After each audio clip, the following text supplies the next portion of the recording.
thlir tu ta chi bai ule tun tuma chuan mixer han khoi vel dan kan sei do na mixer han khoi dan ti khan heng lai a line output neu le heng lai a ko neu ho hi kan ka soi fi don lo tun tuma chuan in e apoi mo apat poi mo lai tak ti ma yang sana chuan in e beng fin ngai na lai hemi EQ equalizer graphic equalizer te pon tia hemi equalizer na thodan mo helai equalizer individual EQ channel tina EQ ho khoidan hi kan soidon en tin nge heng hui thoa en tin nge na tho kilo om ta sen tin nge kan payang rang takin ti vel te kan soidon ani ya ma san ka video te top thlekin min lo thlir sakanga ka channel te min lo subscribe min lo share je lang engineer te kan elem lo wa amara chu kan ton hriat heng nge ni EQ chungchang vel kan ton hriat lema zong karon in share don ne he kumti lampang te ni yak home pui neu te om chawa pol rang khang te ni wang khanin lo tang kai pui mil te kanom takin tin he video karon share me tle ma beginner de tan a senior de tan le ton share lo nei to tan le mit chiang to tan chana ho me theya maro chu chu mi te tan po chun live a phei chuanin I nge ni live sound page chu har em maya chung te ni wang chuanin thiam tak ti hi om lova sound hi chu in zero zel kan hman rom hana zir ten in nge qc ma eng tin nge han ti fia moi de udan tu ti vel kha an soi don ne soi le soi nu kum ti lampang te ne ya khom pui te kan han dong ne wang han nei ne wang khang a khanin sound duty ho kan poi mo thin em maya an tin an ro rel nia te po microphone tam tak man na ni thina pariat te som chuang te chang phei chuanin thana chun pali lek te po ni mai theya khang hawa khanin mic tam tak man ani thina wang khanin I chat bo hi ol em mai hetia a volume nge ne ein up to ra heng lai control le ti vel hi har to wang hian an tin an chu tiang ro rel nia te chuanin o sang o ki sang kha mix kha ngai ta thine ni a ha thlak em maya ro rel li taka hi helai a volume ngai da helai EQ ngai anga da reng kha thil thei ani chi lawa ro rel ni nga ngat phei chuanin so lai pukhuma o kha mo pukhuma o moi taka I chua pukhuma o ta na moi taka EQ helai set kha mo helai puthanga tan chuanin a compatible lawain mil theidon lawani puthanga o tan chuan a o kha nge ne lo bil vie ben ngai thlak lo nom lo viau theya antinan he ta purina o fiak tak te kha heng lai EQ atang hianin a hati fiak tu te khelo kat ta maro chu kha mai ka kha he ta puzirana mang ve thung ta kha ta te khanin a fiak hi ka chuan puzira o fiak om mang lo kha iti fiak chop le te ngai ta ni ngai thlang nom turin khang te khani wang khan helai graphic EQ equalizer helai individual equalizer hen ha tho dang hriat chian me mangai hemi ba ka hianin hei hi sweng khan a q veng tu lo in ven lok na te kat na te boost na te ani helai bor hi kan soi chho don ani tu na chuna poina kan lu chho don nga mixer tam taka hianin high mid frequency low hi ani tlang puya hi ka biak ina kan mixer man tlang puya hian ti chuanin thena chuan chutiang chum lawin helai hi a high hi triple ti na khani a low ti hi best ti na khani maya tun makan hre danin mo ti chuan helai hi mid ti khani maya ti chuanin mid hi tuna hi chuanin hemi a control unlock a volume pot te meng hemi hi pakhat chau da lewin hei a selector ani ta thungani hei kan hemi selector hi tangkai em mai hi kan hriat chian po ngai ni hemi na tho dan hi helai hetia helai moi to ka da hetia hemi position da ringot hi ani lo ti hriat turani mixer sang chuanin ai nang lawa a then 1k helai velan da line he mixer a chuan ta hian dar som pani bor vel chuan 600 kan mu the mo 600 hertz frequency kha anda ta dei me chu wangin helai en ziak te khu chiara ti thin tu nei tu na ten 1.5k mo ta kan danga ti chuan kan up chinanga ti khanin ari hadang ta dei me ni helai ti dan kha kan sei don ni hei hi pumoya o reflect mang lo pumoya o ti chil chel reflect lawa te khanin hetiang 1.5 tlema han ti deuh ving veng mon katiang beng khor anga han mix sak te kha ngai thinanga he ta entin danin pumoya o reflect tam lu tuk te kha mo chutianga reflect tam lu tuk chu kat te kha ngai thin don ni tu na miang hian mo khatia kat deuh tok te kha ngai thin don na chu wangin hei hi hriat chian ngai em ani ti chuanin mixer than khara chuanin he lampang dinglam kan hmong hemi stereographic hei hi a master EQ ania chuan hei hi he mixer a chuan me thlum hian in bypass a hna thok lova chi chuan in met lova om chi hin in hna thok chu an hna thok dan ani chu tiang bok chuan monitor ikal te don chuni me thlum ngai main mixer man don chuni me thlum lova ngai ti te ani helai chu enziak khu hati thlir liam mai lo hinan ha to dang kha kan enve thina ngai ni ti chuanin hemi a master hemi graphic EQ le helai individual EQ te hitan kop thiam anga ya entinanin mic big ringot atan khanin hei hi atok zo lo thina ni chang chuan chu van helai master EQ ne na tan kop te hi ngai thina chu hetai ven zo lo kha hemi master EQ atanga ven te hi ngai tel thina ni amaro chu kha mic ringot ingai tu kha fu lova kha sound check te an play anga han play anga chu chun hei hianin ari chuak zong a master chuak zong sound box a mo helai master fader ina helai master fader ina ri anor chu zong kha hi na control awang hian hei hi sound check play don phei chun hei hi off de ngai don ani chang phei chun mo ni lo chun sound check kha ati settle vek don ani heta hian hei hi voice ata nai du to kai set kha sound check ri ata chun atok lo the ti na ni chom je chu khang te ni wang khan helai EQ le helai individual EQ channel multi EQ te hi man thiam kop te kha ngai ni chung te ni wang chon sei tu ro hi tama sei don chuan tuna chuanin helai EQ bora hian hun kan mang tran do nga ti chuanin helai hi lokat oma helai a heran dang na hi chu ka sei fia don lova helai EQ bor le master EQ mo graphic EQ chau kan sei fiang chuan he ta hi kan hmuang hian hei mixer tina chuan lokat ani engatan nge man thina ni ti kan thelo mai thia then chuan hei hi tuna khan ka off ka o kha lian ta thut mai ni hei hi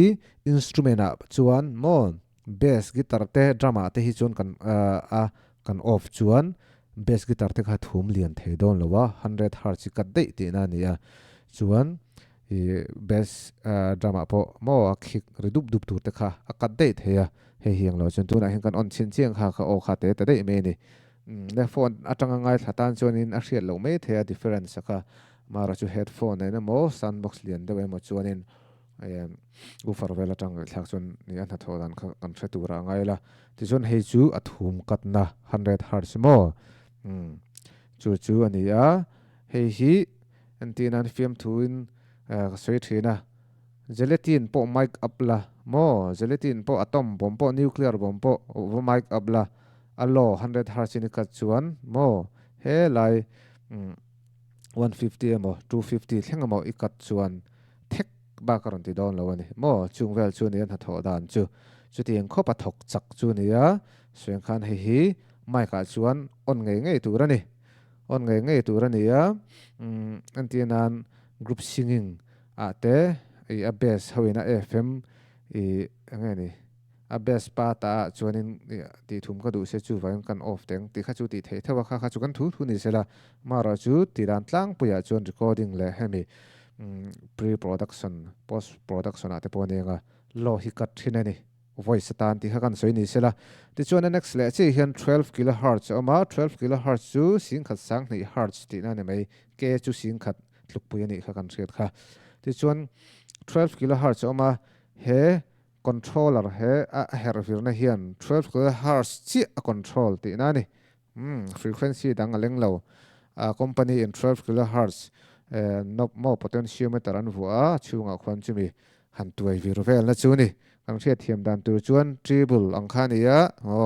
kan herfu la ti khan ka opo asin tan ramaya maro chu hi asin de unar hin ale ti ngot khan ilwa ti te di ti de si ti te hanlam khanin engen kan sam dok ka hai pai tamalo ni phe chuanin benga khortu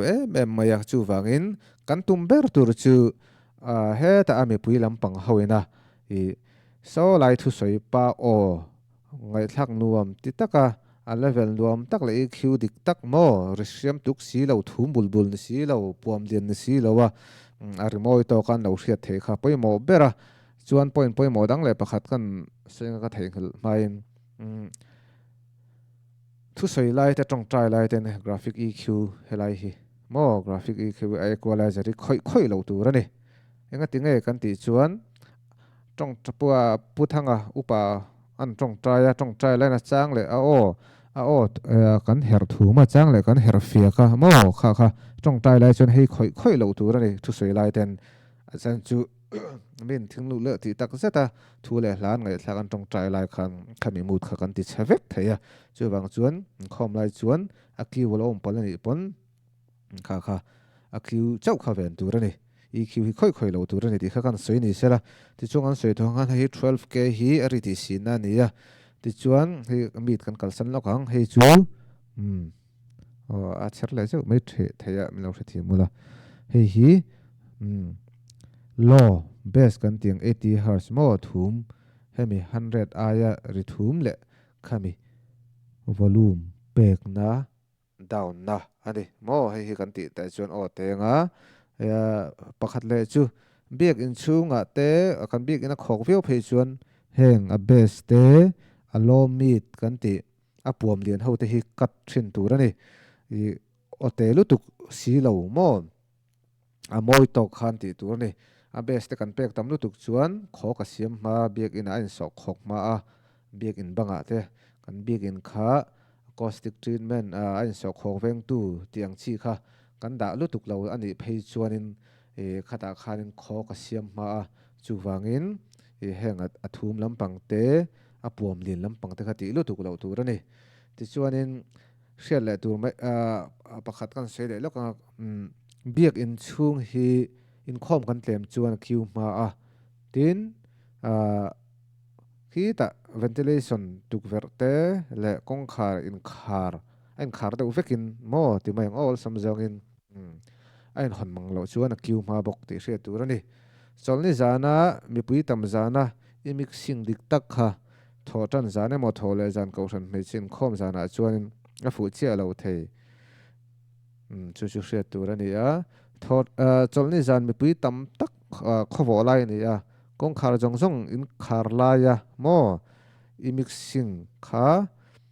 thole zanu ho somni thum ro lek in khom zana mo biak in khar vek a kha chuanin a man thei lawang a chan chuang ti nge kan ti chuan mihring heng kan korte le ngi lo hianin heng sound wave hi eng mo chen feedback in so thang khok kwal vel tur kha a venga chu wang chuan kha i share ve mai kan sui tel ni sela kan biak in te acoustic treatment seng khan thong khok tur ve na te kan siam thoveu ni lo chuan ti ha kan sui ni sela tu na chuan i khiwa kan lut lenga chuan a thum le a sin kan tha to ta ni chuan helai pani hi eng ti na nge ni o ti lo confuse view ta kan mai theya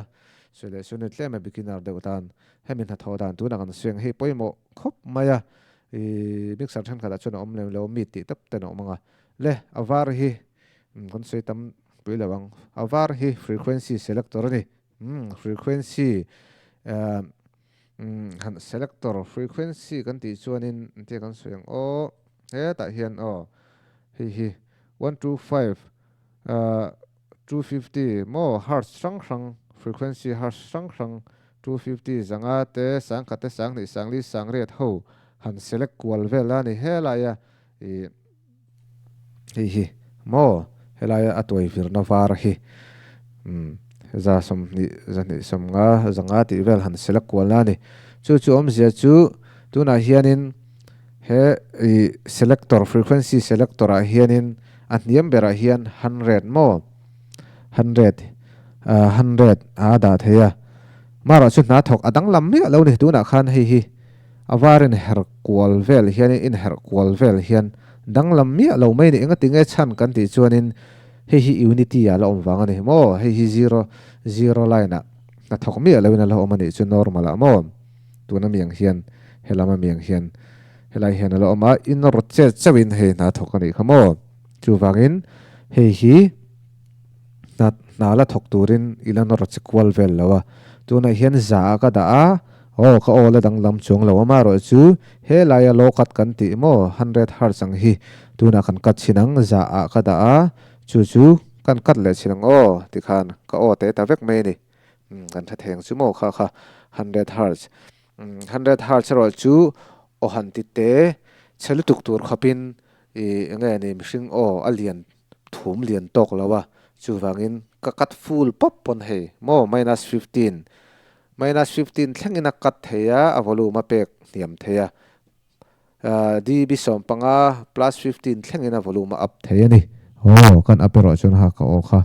ka sin takha ati thum zual ta ni chu ikatero chuan hetia thu soi tuina mic hi zu pom lek po ni se mo ji chu throi po ni se ho po ti se mo rule thate po ju ti throi ma se la aron de put down lo ti na ne chu sandbox sa chu vain heta tanga ti ni lo kat ne a hemi lo katina akat the lo kha te I double kat chuanin mo he ka chu te chelu tu kan ni chon lo chu 100 chu hi soile nu heng recording ate po 100 hertz chu kat ji angani ti kha kan soi ni sela ti chuan kha ti te chelem lo ni ti chuanin kha za ni ta ni tuna hianin tharo kan dan kan ti normal mo ta ka da nga ti chuan 100 in nal athok le ta lo tuna chuan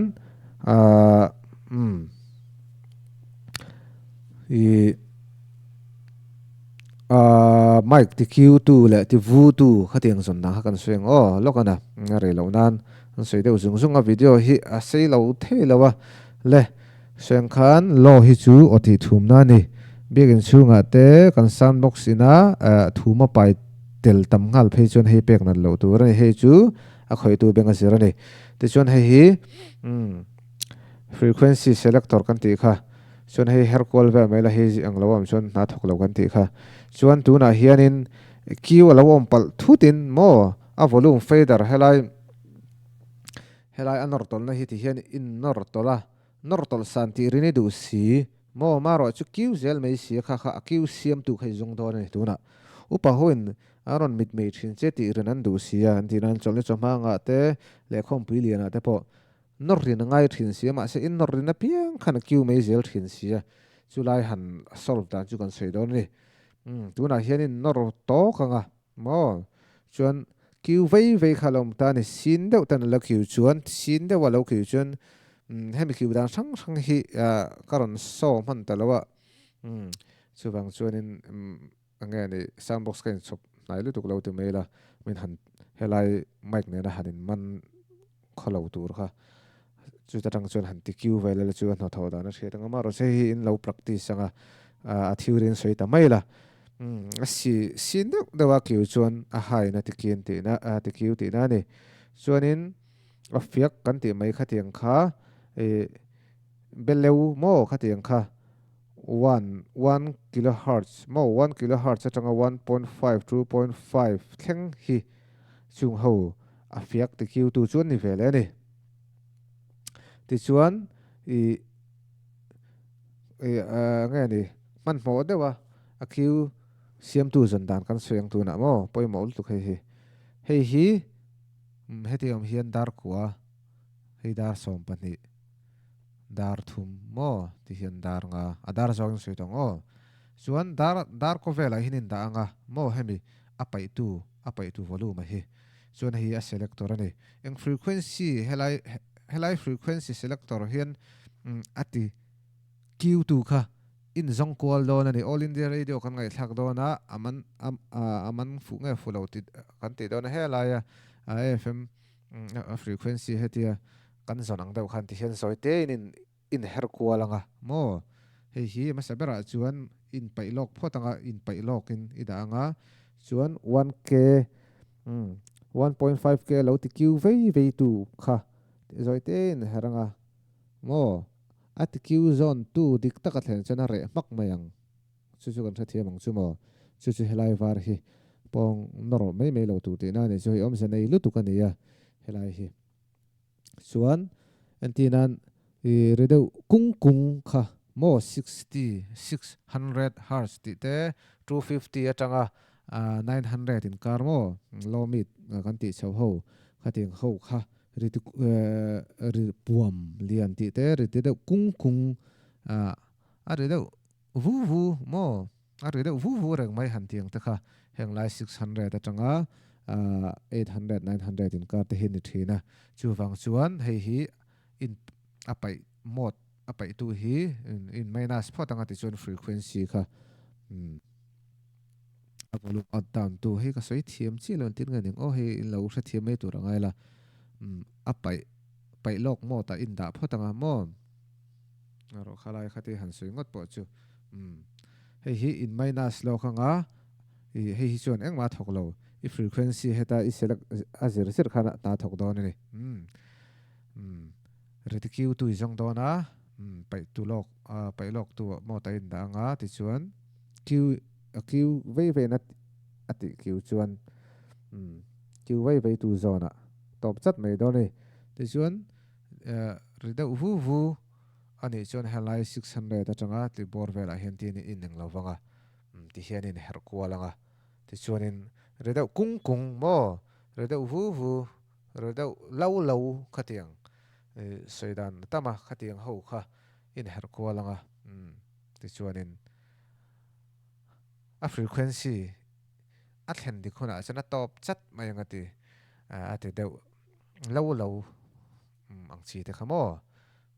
chu helai na thodan hin hi poimo khop mai hi kan khriat chen ngai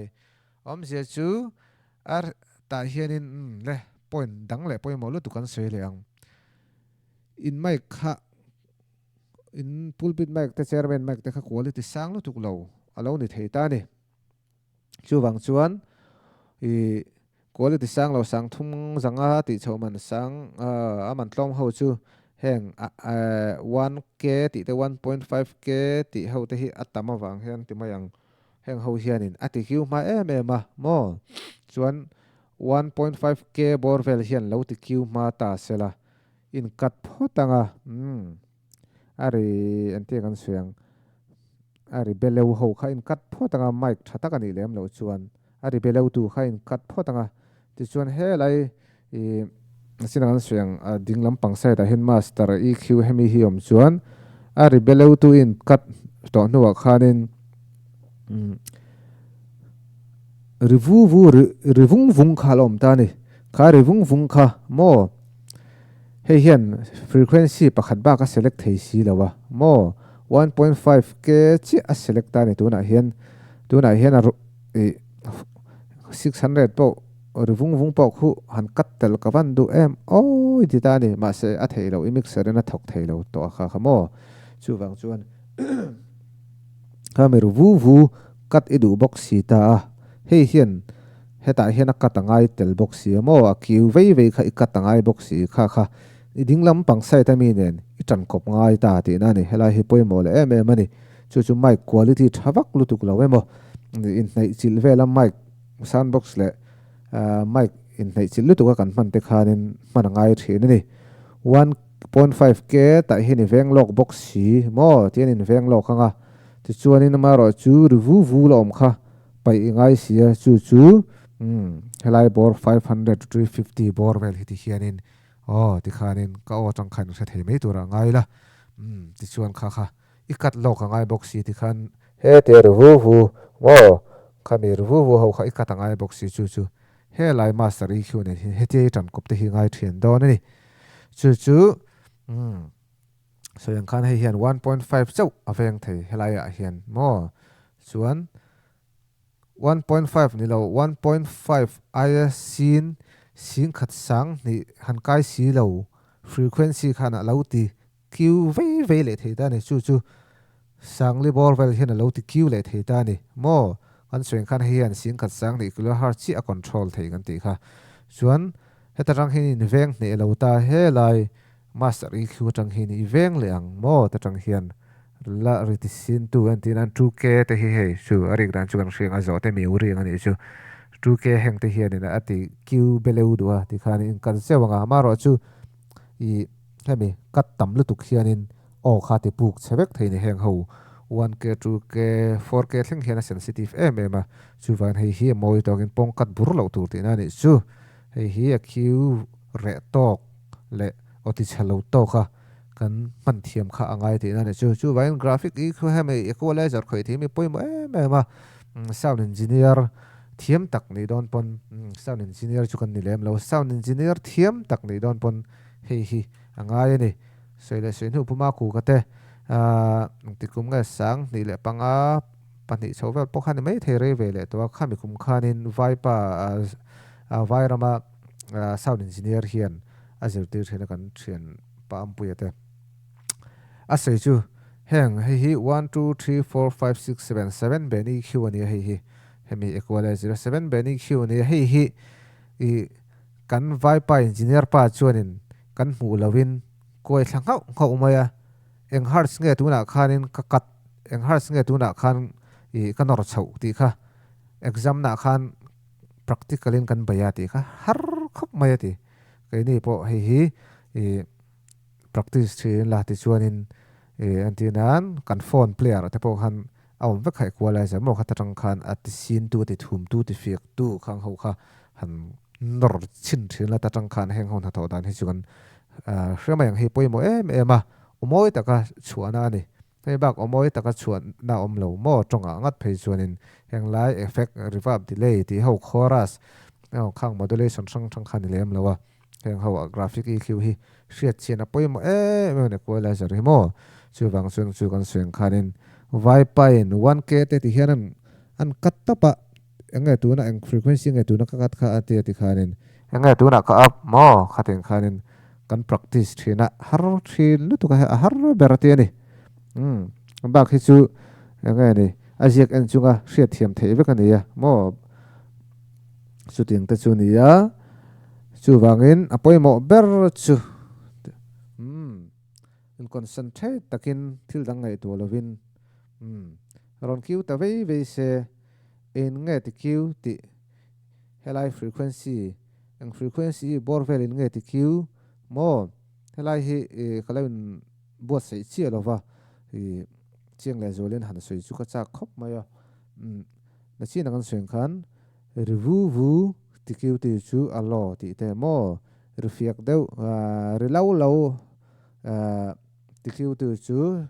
400 atanga 600 in karmo chuan ridau pong kan ti don nga ni khateng ti dau lau kat na chu mo tinga nyang 800 atanga sang khatin kar ti te mo 1k in kar ti te chuan rifiak ribelau ti chu mo rifiak ka chu 1k na chi na radio ri anga ti don chon 1k mo khang te khanita ti chuanin resinner ti te mo qvet ti vet kat na chu ti te ta kha chu kan mai khana zera ni maya chu vain ka so idu ber so ka ro chu helai EQ borvel hi helai a selector le helai up down na mo anat zong up down na helai hi a volume up down na hi kan hre fi alo thina then dam tak hen kan pong hervel me mi thina hi i hriat chian pho chuanin i chasual ngai lawang ti kha atop nan kan soi ni sela